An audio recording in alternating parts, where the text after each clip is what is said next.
Sure.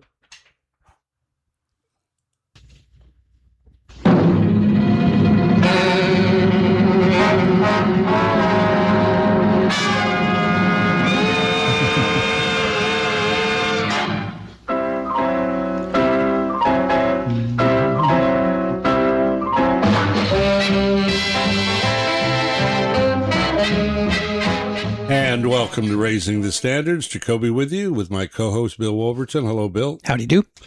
I do okay. How do you do? The same. I don't know. How about just check your standards, I suppose. With us on the line, a dear friend and a regular guest on this program, because as far as we're concerned, we can't talk enough about New Orleans. John Fitzpatrick, who is the concierge at the Eliza Jane Hotel, or is it the Hotel Eliza Jane? We say Eliza Jane Hotel, EJH. Okay, and in New Orleans, which we'll talk about and wax elegantly in just a few moments. How does a person who lives there pronounce New Orleans? New Orleans. New Orleans. New Orleans. New Orleans. New Orleans. Okay. That's right. New Orleans. That's You right. can't say New Orleans, and you can say Orleans, but only if it stands alone. Really? That's interesting. For example, we live in the city of New Orleans, but we're in the parish, which is called Orleans Parish. But you'd never say it like someone would make a mistake of saying Frisco. Oh. No, there are some things you really can't pronounce. And by the way, the Big Easy is not really popular here. Well, that's interesting. As is the Big Apple for New York, isn't real popular as well. But the Crescent City, tell me about the derivation of that name. Okay. Well, it's an old name for New Orleans, and it goes back to, well, let's take a look at the geography. So the old city of New Orleans, that is the French Quarter, that's the original city founded by the French in 1718, is built at a bend in the Mississippi River. And as the city grew, the city and the suburbs, which were actually the closer parts to the walled city, it all took on a crescent shape around the bend in the river, and that's where it comes from. And the river, frankly, comes from everywhere, and over the years, the river comes from most of North America. We have seen the effect on that. New Orleans is how many feet under? What's their elevation? We even out to about sea level, but New Orleans is shaped like a bowl. Right. So, for example, if you were standing on the riverbank near Canal Street in downtown in the French Quarter, you're about 5 feet above sea level. Oh, my Lord! And then it slopes down, because large portions of the city are indeed below sea level, and then it goes back up as it approaches Lake Pontchartrain. Well, I want to talk, and I know you have been in your career heavily involved in lecturing and doing ghost tours, and such a rich part of the city and their history.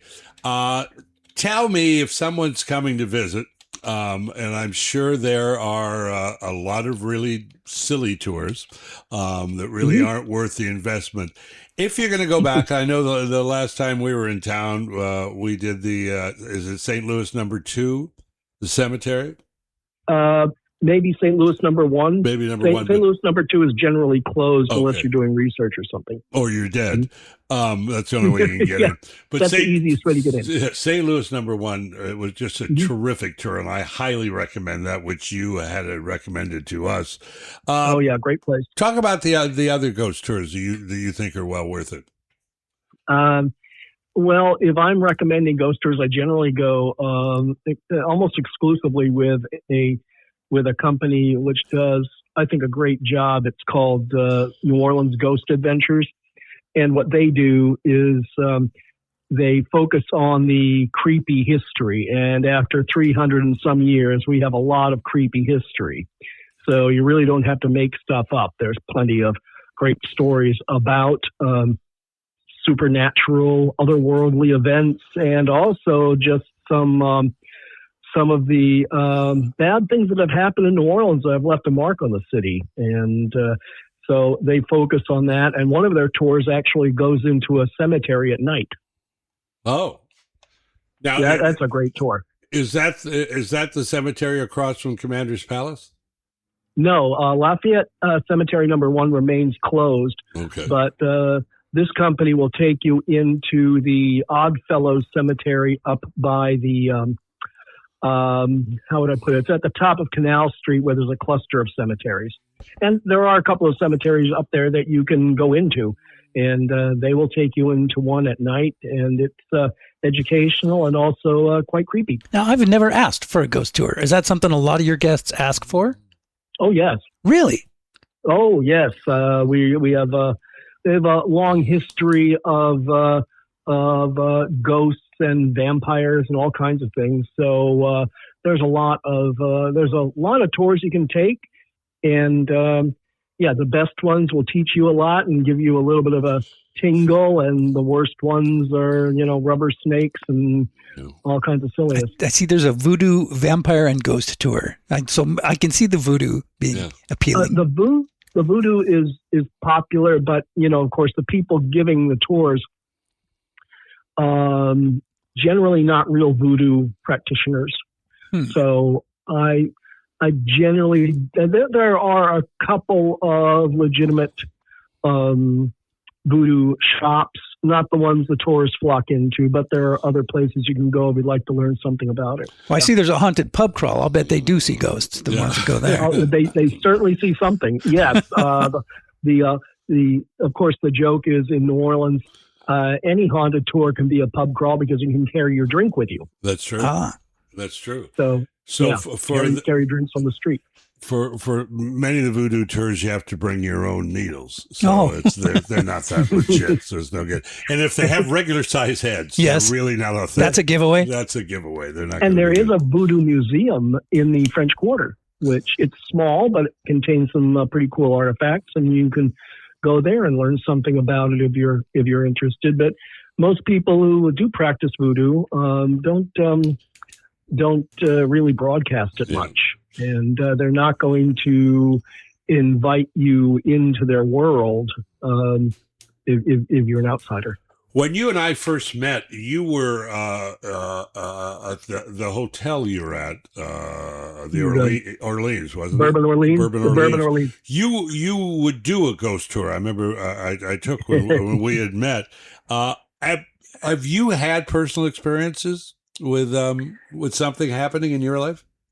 Well, no, but however, I have at the Bourbon Orleans. I used to do the haunted hotel tour every Thursday night, and any guest could come along, and we would talk about the history of the building, which is over 200 years old, on the first floor, and talk about all that, and then the second floor we'd go to the famous ballroom. It's the oldest ballroom in the city. And that's seen a lot of history. And we would talk about the apparitions there and so on and so forth. I can tell you about one instance, and I used to keep the ghost book at the hotel, right, at the Bourbon Orleans. And people would tell me their stories, and I would write them down and keep them in a book. Well, one morning, a gentleman came to see me. He got off the guest elevator, and he was wearing a bathrobe, and he was pretty wet. Looks like he had just grabbed the bathrobe and ran downstairs. And I said, "Good morning." And he said, "I need to talk to you." I said, "Yes. What can I do for you?" He said, "Well, I just got out of the shower, and I walked over to the sink, and somebody wrote in the steam on the mirror, 'Where's my mommy?'" Oh, now I will explain what made that even creepier, and it's well known in New Orleans that hotel was for 80 years the convent for the Sisters of the Holy Family, and they ran an orphanage there. Wow. Spooky. Yes. That gentleman did not want to go back to his room, so I would do it. What We did a room move. wasn't John there an infirmary or something? What's that? Wasn't there an infirmary or something in that area during the flu, the massive breakout? That there were a lot of deaths in that area. Yes, and even more creepy, I guess, is a lot of people don't know this, but the St. Louis Cemetery number 1 that you toured, that's the second cemetery in the city of New Orleans. The first one, much of it still exists. It's in the French Quarter. It was called the St. Peter Street Cemetery, and there are still bodies underneath the French Quarter. Yeah. Not everybody could afford to have the body moved of their loved ones when the Spanish built the new cemetery. And the morning after a weekend, there are a few bodies above ground there as well. Indeed. And I sometimes I see them on my way to work. You alluded to the Voodoo Museum, and and people. So many people think Bourbon Street great, it's wonderful. However, the museum scene in the town is really wonderful. You got the Jazz Museum, which was great fun, which is a hop, skip, and an eighth note from the Eliza Jane. You can walk to it, and there's a venue upstairs for live concerts, and then you get the art museum, which is magnificent. That's adjacent to, and this is free, Bill, a 10-acre sculpture garden. Oh, that's really the jewel in the crown right there. It's so one of the finest. That sounds interesting. Just strolling around, and it's really cool. Yeah, what made it special is they built it underneath those towering ancient oak trees. Right. And it's one of the finest outdoor art exhibits in the world. And not to mention, we have the Ogden Museum of Southern Art. We have the National World War II Museum. We have the Contemporary Art Center. We have the Southern Jewish History Museum. We have, and there are other museums all the way around in the city. So, amazing art scene here and museum scene. It's funny, the sculpture garden, my wife, the first year, because we've gone for the last 5 years, because we just love it there. But I remember the first year we were in the sculpture garden, Bill, and wandering around there, all the different exhibits. And I said to my wife, "Watch this." And I stood in front of a water fountain looking at it, going, "Wow, did I?" And sure enough, 2 or 3 people came out and go, "Yeah, what do you think?" That's good. I see there's also an autograph collection. Is that right? The autograph collection refers to my hotel. I should explain that. What happened is that a few months ago, we switched from being a Hyatt hotel to being a Marriott, and we are now part of their high level group called the Autograph Collection. Oh, so that refers to the place itself. It does, and the Autograph Collection is a series of hotels which Marriott has that have some sort of historic or architectural, and we certainly have both in our hotel, and they basically are destinations themselves. And we attract a certain clientele that enjoys being in a historic place and appreciates the architecture and the ambiance. Well, certainly the perfect opportunity to segue into talking about the Eliza Jane, because it was originally, we've talked about this before, but it was originally the Picayune print house for the newspaper, correct? Yeah, well, originally the oldest days of it was a group of 10 warehouses, because that part of the city was full of warehouses because the port used to be there. Now the port's uptown, so they didn't need those buildings anymore. But yes, it became the headquarters of the Daily Picayune newspaper, and the name Eliza Jane, that comes from Eliza Jane Nicholson. She was the first woman to run a major newspaper in the United States.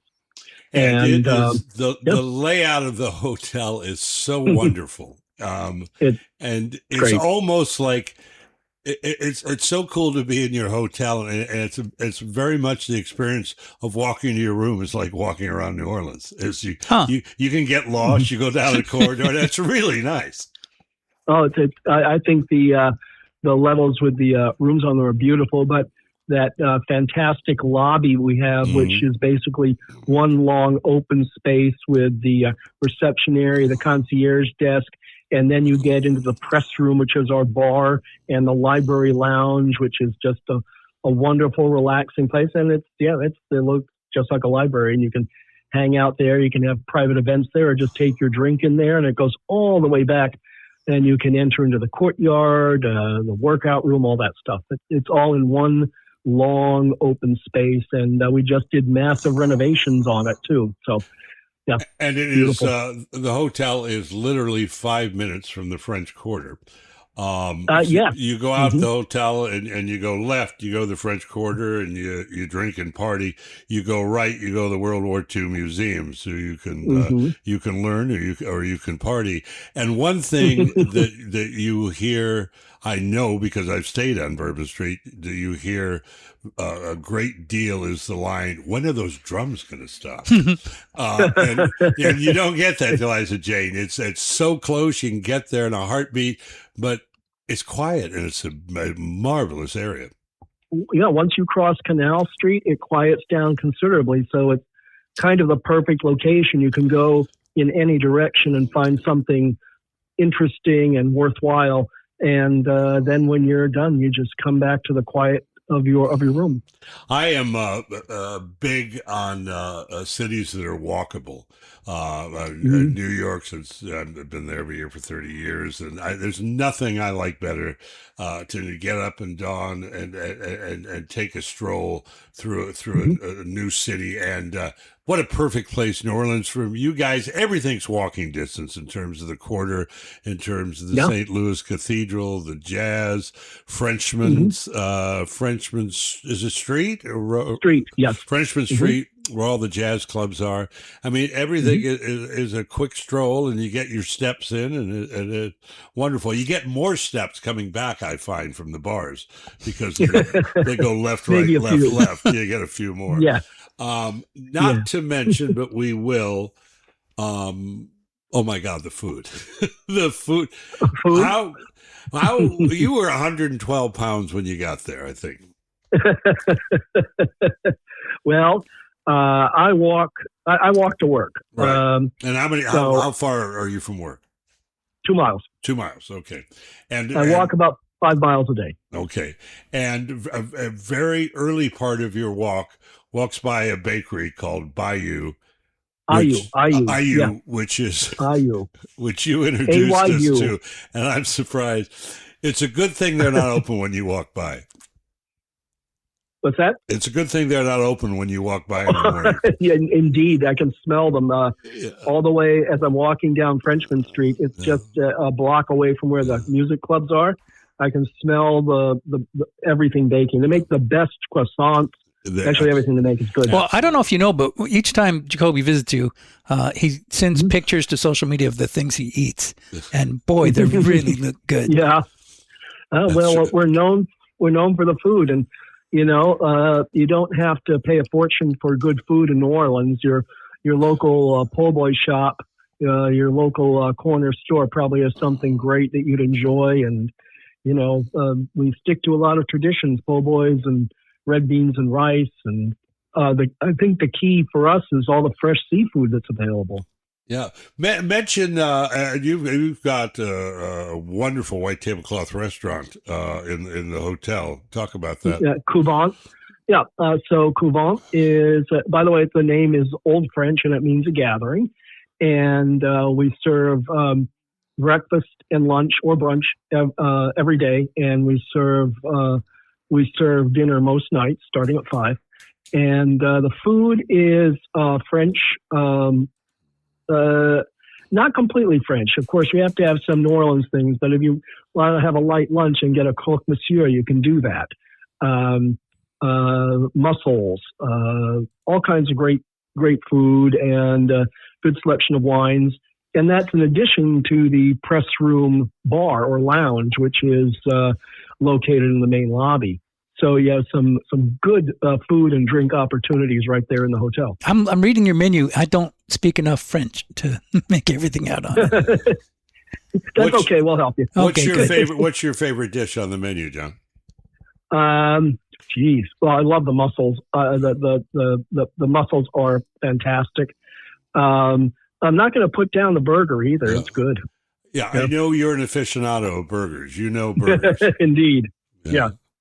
Well, the hotel is so marvelous, and it couldn't have a better representative, someone as yourself who literally embodies great service and attention to detail. And I have sat and chatted with John for hours. And as people come up and, and normally concierge desks, my experiences, they're mostly empty.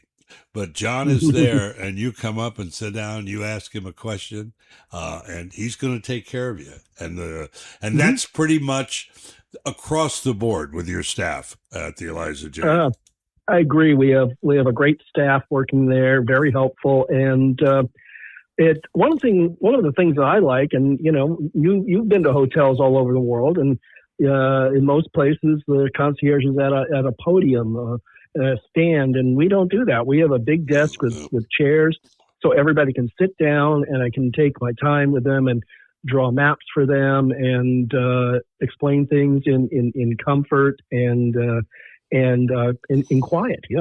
To give you an idea, Bill, John signs in calligraphy a little note to everybody that stays there with a wax seal on it. Wow. Yeah. I've been doing calligraphy for about 50 years, and it has come in handy as a concierge. So certain levels of guests, and there's all kinds of stuff: birthdays, special occasions, certain categories of guests. They get a handwritten welcome note, and I use a wax seal on the back, which I just think adds a nice touch to everything. I agree. Well, just a visit to the Eliza Jane and to stop by the desk of my friend John is reason and evidence of a special occasion, because you guys do it right. I will see you in January, I hope, and hopefully we'll chat again as we get closer to the holidays. Indeed. Hey, who's your pick in the match today? You got Norway versus England. We have to tell you. Well, I wish this show actually will drop this Saturday or this Sunday. So I would love to know the score and make a prediction now, because I could make a lot of money, but I will put myself out. I like Norway. Yeah, they seem to have a lot of spirit. But keep in mind that Bill is a brilliant editor, and I will come back tomorrow morning and say I meant England. Perfect. John Fitzpatrick, thank you, brother. Well, thank you too, sir, and we'll see you in a few months. And please, of course, we'll keep in touch in the meantime. All right, take care, buddy. Bye-bye. All right, bye. John Fitzpatrick from the Eliza Jane Hotel. First time you guys talked about the World War II Museum, I made a mental note. If ever I am there, you have got to, I want to stop. And you tell me if you're going. A good friend of ours is the communications director, and I'll take care of you on a tour. It is just, as I've often said, it's hallowed ground. Oh, yeah. It's quite wonderful. Yeah, I can see that. Amid all the revelry and stuff is to go there, and it's special. Anyway, thanks to John Fitzpatrick. We're going to take a little break, and we're going to come back, and we're going to be talking to, and you and I have something to do with this, Dan Burns, who was elected the superintendent of schools for Monterey County. And we had him on the show. That's right. We endorsed him. Yeah. What do you know? He won. You gave it away. I gave it away. So he won. We'll talk to him in just a second. You are listening to Raising the Standards, the Internet's finest hour. Anywhere. Good talking to John Fitzpatrick from New Orleans, Bill. Yes. I love New Orleans. You got to get down there. Haven't been. Yeah. Well, you know who just got back from Hawaii? Who? Is our buddy Dan Burns. Yes. Yes, who's like Chuck Berry would say, he moves around like a wayward summer breeze. But he's going to have some work to do now, because Dan is the new Monterey County Superintendent of Schools. Congratulations. Yeah, thank you. I appreciate it. Well, A lot of hard work went into that. Yeah. So very, very proud and appreciative of everybody's support. A lot of podcasts went into that and endorsements, and we're done. That's for sure. I'm never doing it again unless he runs again, but I'm not going to take a chance since I'm 1-0. So I'm excited about that. Let's talk about, okay, first of all, I'm glad you got to Hawaii. I'm sure your wife was glad as well. It was quite a race. It was not a sprint. It was your basic marathon. It was a marathon on a toll road that they kept having to stop you for donations to support the campaign. But I know it was well worth it and will be well worth it to the citizens of Monterey County. What is your next move? When do you take over, or when does you become formally the superintendent? Yeah. So the process for election takes some time for the election department to certify. They did that at the end of June, on June 26th, so that that's an official certification. But the office doesn't swear me in until January of 27. So I have a few months to do some planning, and then meet with people, and start to get ahead on some things before January hits. And how long is the term? 4-year term. 4-year term. Yeah, okay. It's a 4-year term. Okay. Yeah, well, we're excited. We're particularly you and I have talked about the idea, and there's nothing written in stone yet, but perhaps doing a podcast from your office, which would be exciting. That folks could email us and answer questions. I want to call it, Bill, I want to call it Super Talk. Clever, huh? Super Talk. So it would be fun. But the marvelous thing about that, they're not doing it now, and that brings to the front that I'm listening, and as a superintendent, which is nothing more important than in that position than to be able to do. Absolutely, I agree. Bill, your background's education, and you have taught. I've taught from kindergarten to high school seniors. Yeah. What does a hierarchy in education mean to you? How much easier does that make your life? Hierarchy? Yeah, in terms of a superintendent, in terms of running the district. I didn't teach in very big places. Yeah. In fact, my most recent teaching was a very small school. Right. So that hasn't been much of a direct impact on me. But in a larger place, like where my brother taught, in South San Jose, it does make a big difference.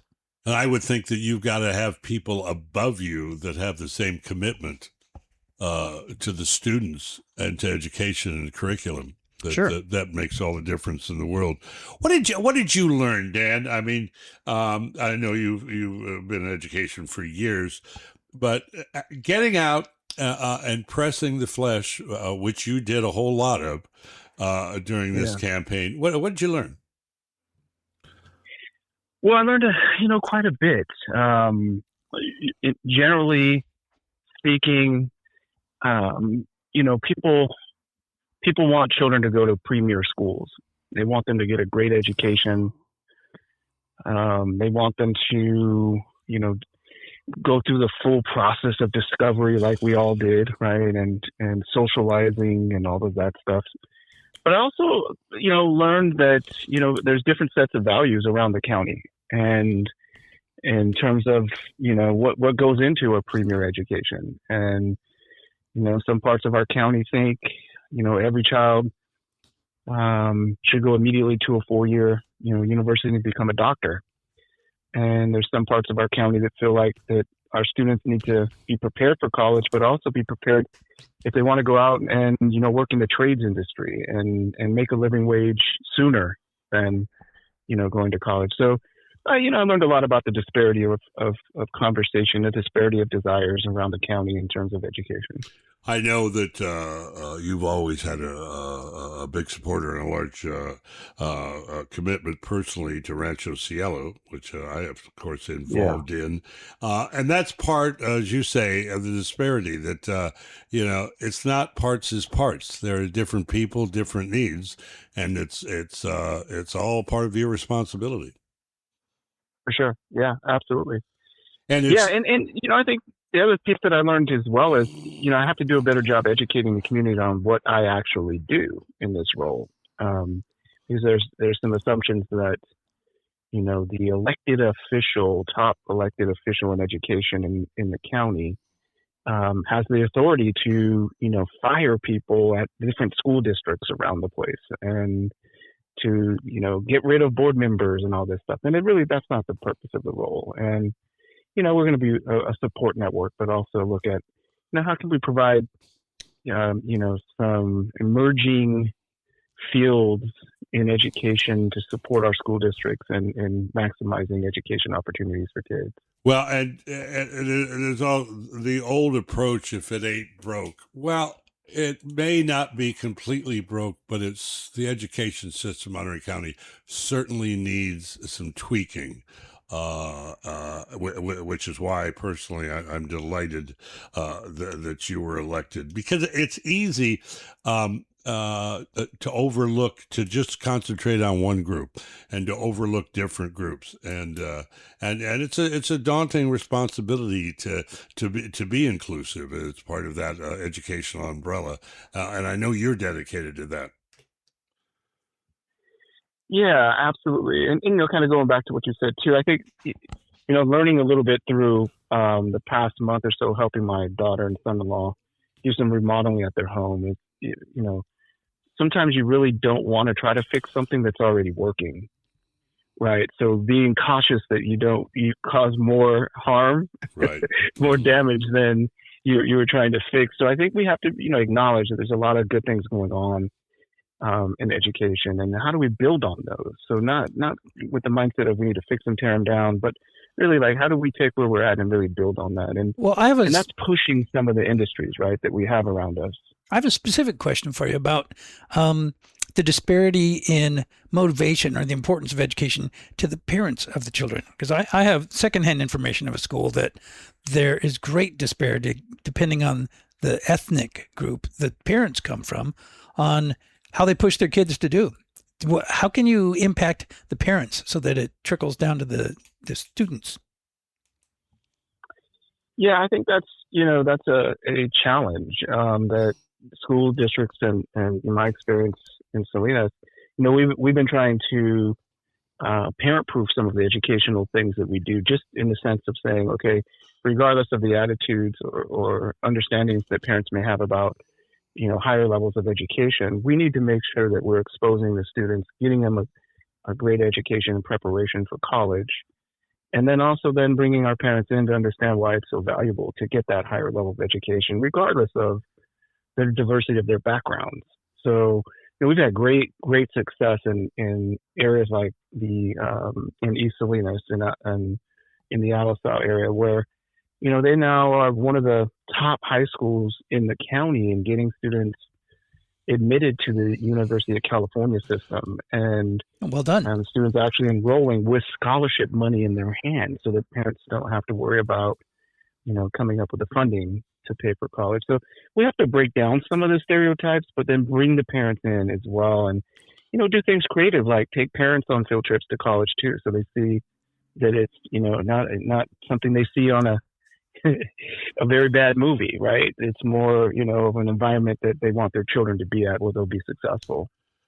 Well, I for one am glad you're back with your a bit of a tan and perhaps tired of pina coladas, but you've got some challenges ahead of you, and I know you're certainly excited about facing them, and certainly well qualified to do that.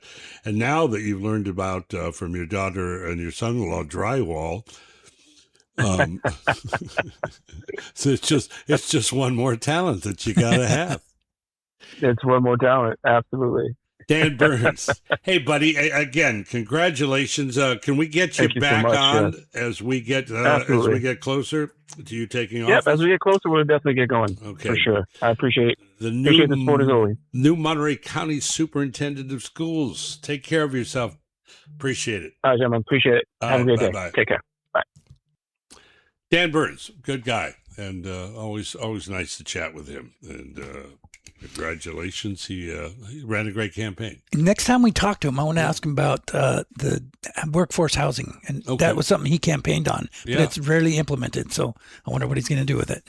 We will talk to him about that next time. Very good. We're going to do a liner notes, and I just want to give folks a heads up that I wrote this a little earlier in the month, so it's a bit dated, but the feelings, and I think it's very apropos. So this was the 4th of July weekend that I wrote this, and I was wondering what song to feature. Woody's This Land Is Your Land, Bobby Darin's A Simple Song of Freedom, and perhaps Sam Cooke's A Change Is Gonna Come. They're all good choices. In fact, I'm fairly certain that I've used a couple of them before to celebrate the nation's birthday. However, this year, to paraphrase Stephen Stills, there's something happening here, and what it is painfully clear. Today, the musical question over 50 years in the asking. To say What's Going On, released in 1971 by Marvin Gaye, was a groundbreaking recording is an understatement. Inspired by an incident of police brutality witnessed by Ronaldo Obi Benson and co-written with Al Cleveland and Gaye, it was the title tune to his album. Mother, mother, there's too many of you crying. Brother, brother, brother, there's far too many of you dying. Named by Rolling Stone as one of the top 15 protest songs of all time, hearing it brings back dark memories of Vietnam and Watergate. Father, Father, we don't need to escalate. You see, war's not the answer, for only love can conquer hate. Happy birthday, America. Here's my gift from 1971, Marvin Gaye. Enjoy. 1, 2, 3, 4.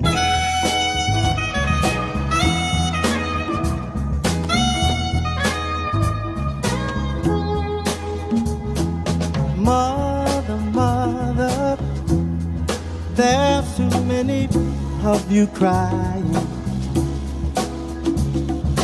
Brother, brother, brother, there's far too many of you dying. You know we've got to find a way to bring some loving here today. Father, Father, we don't need to escalate.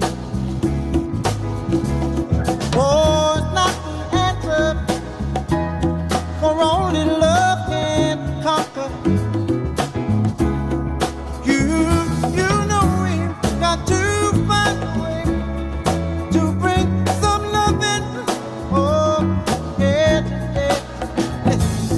Picket lights, picket signs, punish me with brutality. Talk to me, honey, so you can see what's going on. What's going on? Hey, what's going on? Tell me what's going on. Woo! Come on here. Woo! Yeah, baby.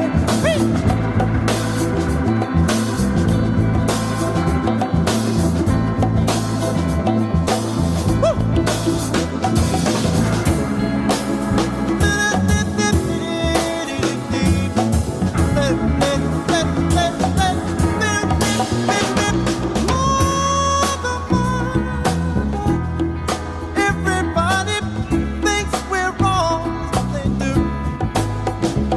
But who are they to judge us? Simply cause our hair is long. People, you know, we've got to find a way to bring some understanding here today. Picket lights, picket signs. People don't punish me with brutality. Talk to me, talk to me, talk to me, so you can see what's going on.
I wanna know what's going on, baby.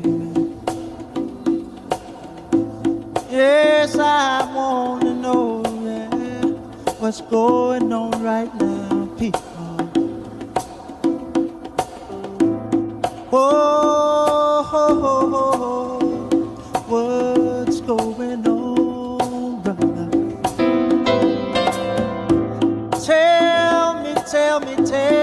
Tell me, yeah, what's going on now?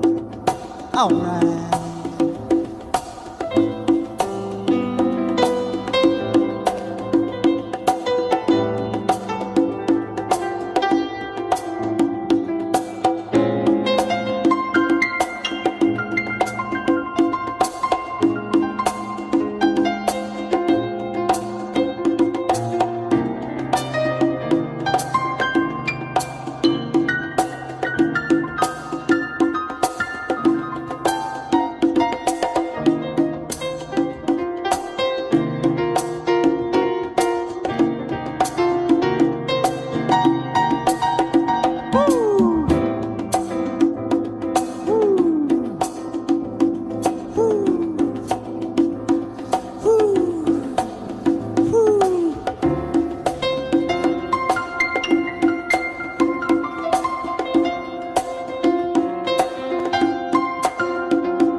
Bring it down a little bit, Eddie. Yeah. A little bit. Right. That is so nice. And if I'm glad I hope you enjoyed it. But go to Facebook and check out on my page and Raisin Standards page, because there's a marvelous video that goes along with that. Yeah, there is. So you were saying talk about the lyrics. Yeah, the lyrics, it was a protest song and the Vietnam War. And so genius.com is the site I go to when I want to see what's the meaning behind the lyrics that the artist intended. And I did that when you first sent me this, and it was just all very sad, to be honest. Well, it's very sad, and it's also very interesting. It was his break from Motown and the kind of pop stuff he had been doing. And he kind of went a different direction. Yeah. And it was pretty much groundbreaking. Anyway, hey, big thank you to Dan Burns, the new Monterey County Superintendent of Schools, who will be taking office in January. And you retire undefeated in endorsements. That's exactly right. That's exactly right. And I'm sure 2 years from November, I'm sure I'll reach something. And thanks to John Fitzpatrick. He was such a good guy and such a good friend from the Eliza Jane in New Orleans. You got an A train there? Let's see. I bet you do. You are like a conductor. See that? You just whistle and wave it in.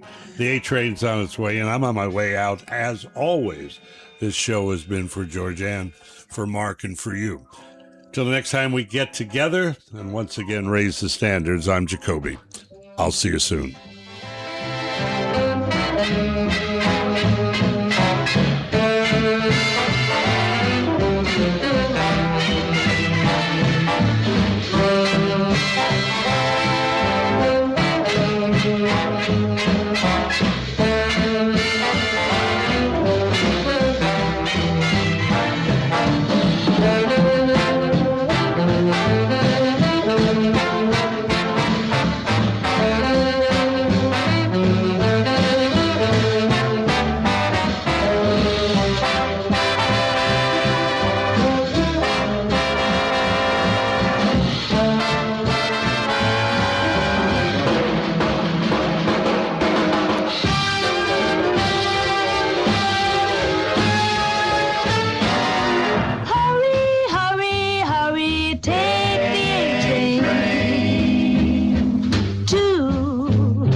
should take a train.